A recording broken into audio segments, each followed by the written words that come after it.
The earliest. Ruth Goodman tells the tale of the Wigan wonder who swapped the grimy streets for the silver screen.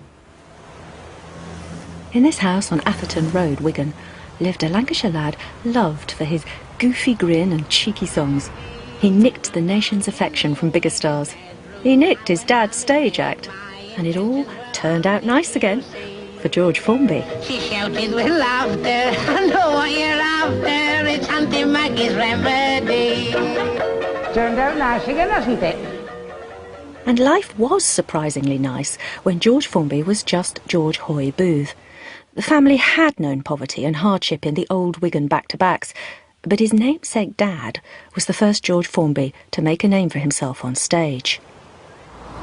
It was Formby Senior's money that had taken the family out to Hindley House here on the outskirts of town. But George took a step further than his music hall dad. He took his northernness and sold it to southerners, and by 1939 he was the biggest radio and film star of his generation. He was a bright light in a town made infamously dark by coal. It's said that there were even coal mines in the back gardens of Wigan.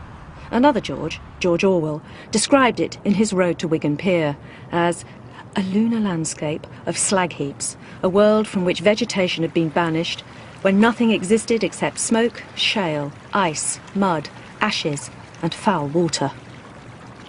But the people who'd made those slag heaps made the best company for George Formby Jr. In the pubs where the pitmen drank, he felt he was one of them, not a lad from along the canal in leafy Hindley. Hello. Hello, Edwin. Nice to see you. Nice to see you. My goodness, this is some house, isn't it? It is. So what was it like here when the Formbys were here?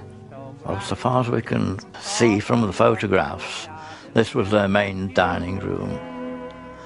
And it was full of paintings.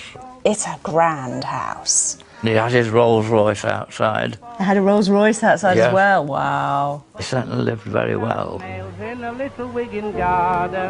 Jerry Maudsley is the president of the George Formby Society. George Formby Senior, his mum was a bit of a drunkard, so he'd sing for pennies, and he was quite a good singer. So much so, he became a music hall star and ended up on 2 Royal Command performances. That's a real rag to riches story, Absolutely, isn't it? What yeah. an amazing thing. But George Formby Senior said, there's no way you're following me. He said, one fool in the family is enough. Really? And young George was going to become a jockey. In fact, this house is where young George learned to ride. So the world very nearly didn't see the many faces of George Formby. His father forbade him from even attending any of his performances. But performing was in the young George's blood.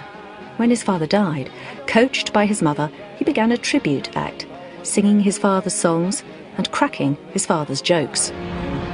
Still in his teens, George had made it in the music halls. He was getting top billing at places like this.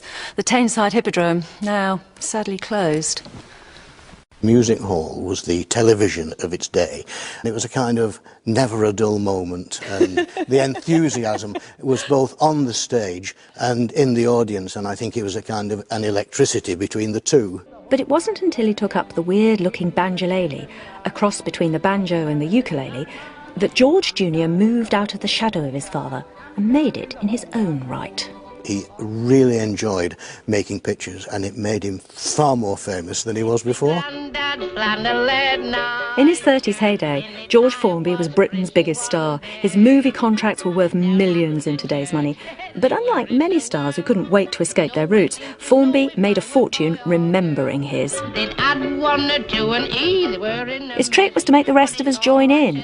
Even when he was singing about something as parochial as his granddad's flannelette shirt, it had the nation rocking with laughter. Wigan's favourite son paved the way for other Northern Lights to shine nationally. The Beatles were big fans. The young John Lennon loved seeing him. George Harrison and Paul McCartney took up the ukulele because of him. And it's hard to imagine When I'm 64 without him.